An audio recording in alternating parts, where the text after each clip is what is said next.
कौन बनेगा राजस्थान का नया मुख्यमंत्री? ये सवाल लगातार दिलचस्प होता जा रहा है।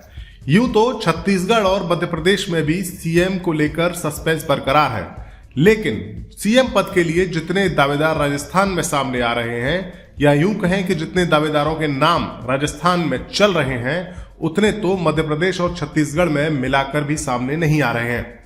हालांकि राजस्थान के सीएम की कुर्सी के लिए इन तमाम दावेदारों के बीच दो नाम ऐसे हैं जिनके बीच कांटे की टक्कर मानी जा रही है, और वो दो नाम हैं ओम माथुर और अश्विनी वैष्णव। इन दोनों को ही पीएम मोदी का करीबी माना जाता है और कहा जाता है कि बीजेपी की टॉप लीडरशिप इन दोनों की ही काम करने की काबिलियत को काफी मानती है। ओम माथुर जहां छत्तीसगढ़ बीजेपी के इंचार्ज हैं, तो वहीं अश्विनी वैष्णव केंद्र सरकार में कैबिनेट मंत्री हैं। अब अगर आप सोच रहे होंगे कि इतने सारे दावेदारों के नाम छोड़कर ये दो नाम रेस में सबसे आगे क्यों चल रहे हैं, तो हम आपको उसकी वजह बताते हैं।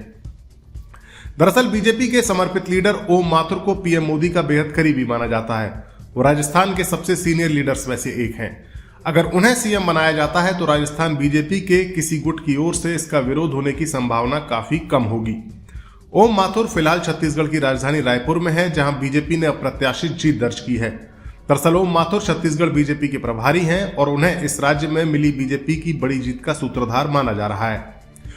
साल 1972 में आरएसएस के स्वयंसेवक के तौर पर अपनी राजनीति की शुरुआत करने वाले ओम माथुर राजस्थान के प्रदेश अध्यक्ष का पद भी संभाल चुके हैं। साल 2008 में पहली बार राज्यसभा के सदस्य बने ओम माथुर उस दौर में बीजेपी के गुजरात प्रभारी थे, तब जबकि नरेंद्र मोदी गुजरात के सीएम हुआ करते थे।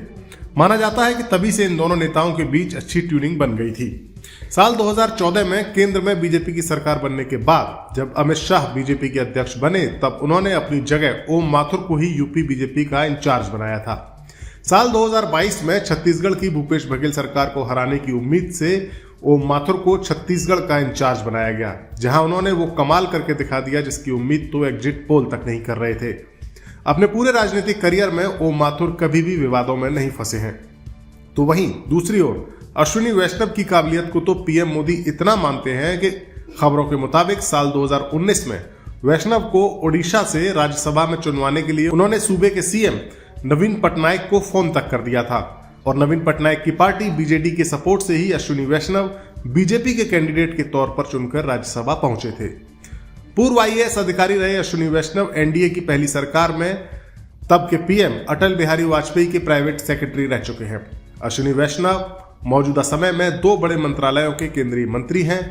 दरअसल हाल ही में खबर आई थी कि बीजेपी की टॉप लीडरशिप तीनों राज्यों में नए चेहरों को मौका दे सकती है, लिहाजा अब इनका नाम चर्चा में चल पड़ा है।